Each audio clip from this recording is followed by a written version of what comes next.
to Eclectic Kids Explore, where curious minds unite. I'm Ranger Whip, and with me today is, drumroll please, is Ranger Sapphire. Thank you, Ranger Whip, and I'm glad we've got you today to help me along because it seems like maybe I've caught a cold or something. So if y'all hear any sneezing or snuffling or coughing or any of that, it's just me. But we have Ranger Whip here today to give us a big helping hand getting through our third episode in our Balance in Nature topic of November.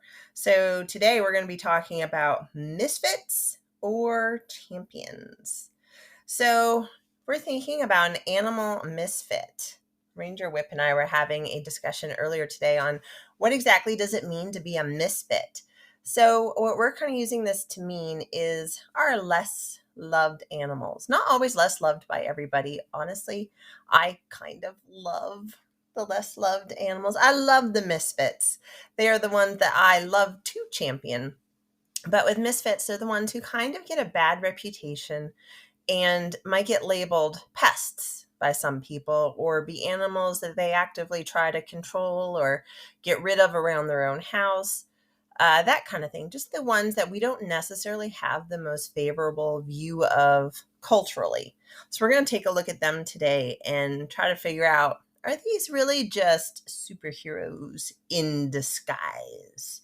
So to start off, Ranger Whip, why don't you tell us what is your favorite misfit? What's Snakes! Yeah, not everybody's favorite, right? Yeah. Honestly, for much of my life, like when I was your age, I was just deadly afraid of snakes, absolutely terrorized by them. It's actually only been across Ranger Whip's lifetime that I have come to have a better understanding.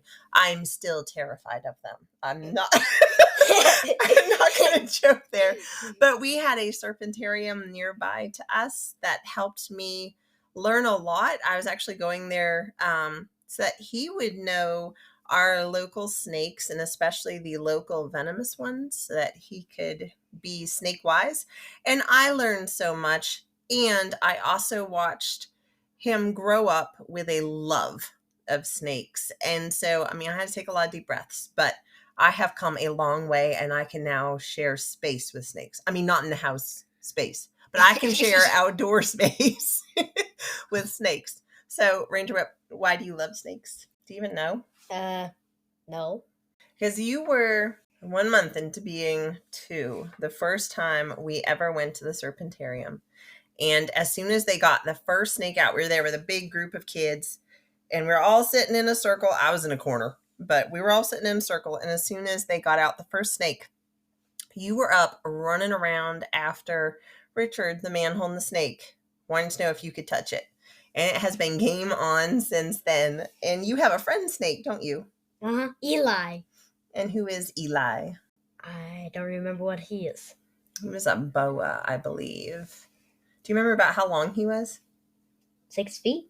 Yeah, he was a big guy. And you loved to have him out and be able to hold him and hang out with him, didn't you? Uh-huh. They had a lot of really cool snakes at the serpentarium. Do you remember some of the special ones they had? I remember that they had 2 two-headed snakes. They did. And do you remember the scaleless snake? Was he as soft as a blanket? He was very soft. I heard from you and Richard that he was very soft. I have never touched a snake, at least not willingly. Never will. But I know y'all said that he was very, very soft. So yeah, they had some really cool snakes there. So on my side, for my favorite misfit, I like to kind of lump them all together. And I say I like yellow, fuzzy, buzzy, stingy things. Which technically I love bees. And they aren't all yellow or fuzzy or any of those things. But I love bees. Not everybody does. Some people really, really love honeybees, but maybe not the others. Carpenter bees are not most people's favorites, but those would be my favorite misfits. They are the gentle giants of spring, and I count down every year, don't I? Until until they're gonna come out of their nests where they've been overwintering. So yeah, that would be mine. So we're gonna play a quick game here. I don't know if you've ever heard of the Dirty Dozen, but we're Nope. going to play the Delightful Dozen. So earlier today, I wrote down the names of a dozen animals. Here's a quick quiz question. How much is a dozen? 12. Very good. We're on a roll already. All right. So I wrote down the name of 12 animals, and we're going to take turns flipping them. So you will flip one over and read it off to me, and I'll try to come up with something about this animal that is either a super cool feature of it or a way in which it is very useful in its environment. And, it's funny when we start to talk about animals being useful because they probably all are useful, right? Uh-huh. But yeah, we tend to think about the ways animals are useful to us.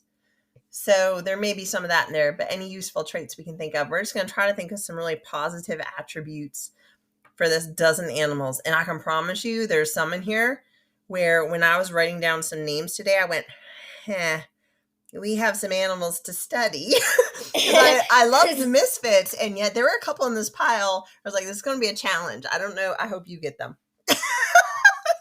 Because maybe you can come up with something. So there are a couple where I'm going to have to dig deep to come up with some good things here. All right. So do you want to go first reading one to me, or do you want me to pick one for you? I think I'll go first. Okay. What animal did you get? Rat. A rat. Okay. Well, here's a positive thing about rats. They are incredibly intelligent. And there are areas of the world where they actually train rats for bomb detection. I believe it's through their nose. I think they can sniff out the bombs, but they are so lightweight that they can travel over the ground and find the bombs without setting them off. Because we have bomb detecting dogs, but the dogs are too heavy and we are risking their lives by having them out there detecting bombs. Whereas with rats, extremely lightweight, and go out there, find the bombs, and let us know. They're really amazing that way with their brain power. All right, you ready for yours? Yes. Vulture. Well, they clean up dead carcasses. Exactly. They're nature's cleanup crew, right? We would have a lot of disease floating around if they weren't out there eating this meat that not a lot of us can stomach. All right, let's see what we got next. Bat. Bat. Oh, I love bats. I love They're bats cool. so much. They are super cool. They're our only flying mammal, and the thing we love most about them, skeeter eater. Skeeter eater. No more mosquitoes. All right, so for you, we've got coyote. Oh, coyote. Mm-hmm. I'll eat mice. Yeah, and right? Rats. Some of those little rodents, I mean, granted, those smart bomb detecting rats need to stay away. Yeah. But yeah, with our rodent populations that can boom, as you were talking about in the very first episode of Balance in Nature, they help control those that they don't get out of hand. Oh, it's your pick. Sorry. Wasp. Oh, my wasps. Sting, sting, sting. So when you're saying sting, first of all, we need to remember only the females can sting, just like with bees. Males do not have the body parts to sting, so only a female wasp can sting. Wasps will pollinate a little, not a whole lot, because they're not fuzzy enough to really carry a lot of pollen, but they do pollinate a little. Probably their biggest contribution, like gardeners would love wasps in a lot of ways, because wasps as adults are vegetarian almost entirely. However, their larvae are not. And so wasps prey heavily on caterpillars, like the kind of caterpillars that are going to come along and munch on your lettuces and whatnot in your garden. So the wasps will come and capture the caterpillars with some, like they'll paralyze them, take them back to where they're laying their eggs, and some will actually deposit their eggs inside of the caterpillars, that when the larvae hatches out, it has something to eat. Oh, it's my draw, isn't it? Shark. They help control fish population. Yeah, in the ocean, they tend to be the apex predator, like we were talking about in that first episode again, right? Mm-hmm. All right, what we've got next? Spider. Ooh, spider. Kind of like our bats there. Not only can they, some of them, weave amazing webs. And I say some of them. We were learning here recently. In fact, I didn't necessarily know when we went to an arachnology program here recently, they said all spiders make silk. I'm not entirely sure I knew that because there are webless spiders. But orb weavers are one of my favorites to make those beautiful circular webs. And in those webs, once again, we have skeeter eaters. Yeah, they help control our bug populations. Oh, it's my job. I keep getting confused here. Oh, okay. You have the hardest one in the bunch, and apparently, no, we've got a couple left. We'll see if I get the other hard one. So, what's one thing I've been saying some of these animals do for us, like bats? Skeeter eaters. Okay, yeah. So you have mosquito.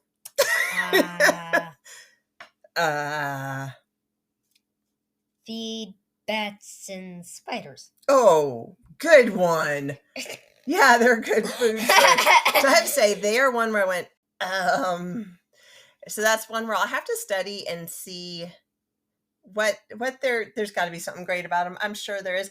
Now, like we were talking about with the wasps, how only female wasps can sting, only female mosquitoes can bite you. And they only bite in order to lay their eggs, like around egg laying time is when they bite. Now, that being said, there must be a lot of egg laying females out for much of the year because it's not like you don't get bit for a few weeks while you're waiting for some to be ready to reproduce. So that's about all I got for them. But apparently we're going to have to look into this more. All right. What have you got for me? Fly.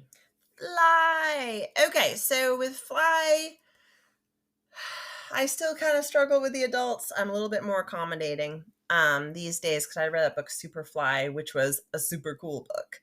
It gave me a whole new appreciation for them, even though mosquitoes are technically in that group, but I still didn't come away with a great appreciation for mosquitoes. But with flies, even beyond the adult fly, one of their really positive traits is that their larvae are maggots, which is definitely something we culturally kind of go, ew. But they are some of the great decomposers. Like if we think of our compost bins, I mean, by the end of the summer, those maggots can just decimate what's in there, right? Mm-hmm. In fact, back in the days, maggots, and I think sometimes still in present day medicine, maggots are used to clean wounds. You didn't know that? Ooh, we taught you a fact today. Cool. Now we need to teach me a fact about mosquitoes, about how great they are, and then we'll be all set for today. Yeah. All right, let's see. We've only got a couple animals left here, don't we? Ooh, all right. You have opossum. Okay. I got a hard one. No, there's all kinds of cool stuff about opossums. Wait, did they eat mosquitoes too? No, but there is something actually, you may not like them for this. What was your favorite misfit? Snakes. Uh-huh. What? So with them, they tend to be immune to some things that other animals aren't. So they are, I think it's like 95 or 98%. It's in the 90s somewhere percent immune to rabies.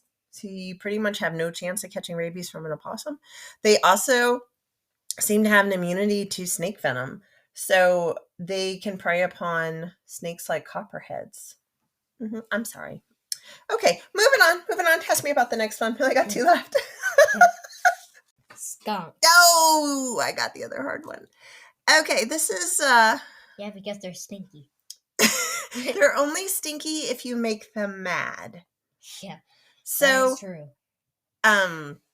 About 20 years ago, when I was a young squirt, many moons ago, I had a job where I worked late, had a job at a grocery store, and got off late at night, and I would walk home, and I can remember following the cutest little skunk family. I have never seen a skunk in like the wilds, but I did see skunks in town, and oh my God, that little troop of little bitty skunks behind their mama. It was so cute. I mean, I kept my distance, but they were so cute. But this was one where I was like, I've really never researched skunks. This is something I don't know is I've really run across a lot of great books for. I'm gonna have to go look. We're gonna have to see what the library has. So I'm just gonna go on the fly here. That I think they are similar to opossum. Another great thing about opossum is they are like vultures, where they're part of the cleanup crew. I think skunks have a similar diet. I believe they're very omnivorous. Will eat a bunch of things. So they might be eating up like some or insect grubs, maybe carrion. I'm not sure. We're gonna have to look into this. But I think they will also tear into like rotting wood to get at the grubs. So they could kind of be like part of the decomposing crew. I think. So we have this one to look into. I'm excited to see what we can find about it. All right, and the last one goes to you, doesn't it? Oh, lucky you. Snake. Give us something great about snakes. They control mice population. They definitely do. I mean, depending on the snake, right? Yeah. Some have very different appetites. You're going to have some, we even have some little brown snakes where they eat things like earthworms, and some can be egg eaters. But by and large, if we're thinking about snakes, one of the first things that pops into our mind is they're right there with coyotes, owls, and whatnot of keeping those rodents in check. Mm-hmm. Just not those bomb detecting rats again. All right, so overall we did pretty good here on our little quiz, but we've got a couple animals to research. So I've got a little thought I wanted to bounce off of you here. It's that so some animals we sort of historically, culturally kind of go about, Mm-hmm. but then there's some we love. And we have to kind of wonder sometimes, why do we have certain ones where we go, this animal is awesome, and then the next one we go, yeah. We have to think hard about why is this. So everybody should sort of make a list. There is a page in the download where you can make a list of animals who are a little less loved in your area, and really look at them with a critical eye and go, why? Why are these on here? What has caused this to happen? I find sometimes, like with predators, I just think it's head-to-head competition with people. That's all that's really negative about them. And it's not negative about them, it's just our negative perception of them. And then we have to look, you might also want to do a list of animals that you love, or that just culturally around you are loved and thought of well, and go, why? Again, why? So with that in mind, I was thinking of like domestic animals.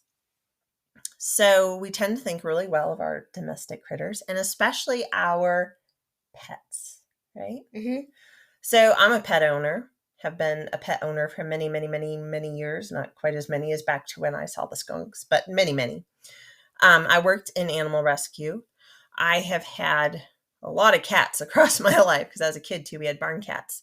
They have all been indoor, outdoor cats. However, so cats are very popular, well-loved animals, right? Mm-hmm. And yet, do you know anything that could be negative about them, where maybe they should be on this misfit list? Well, they can carry rabies. They can. Yeah, there's lots of animals that can. Anything else you can think of that might be negative about a cat? They have very sharp claws. They do. They do. In fact, you can get cat scratch fever. I have known people who have had that through cat scratches and like cat bites. They carry a lot of bacteria. They can make people really sick. With cat scratch fever, I believe it can carry on for quite a while.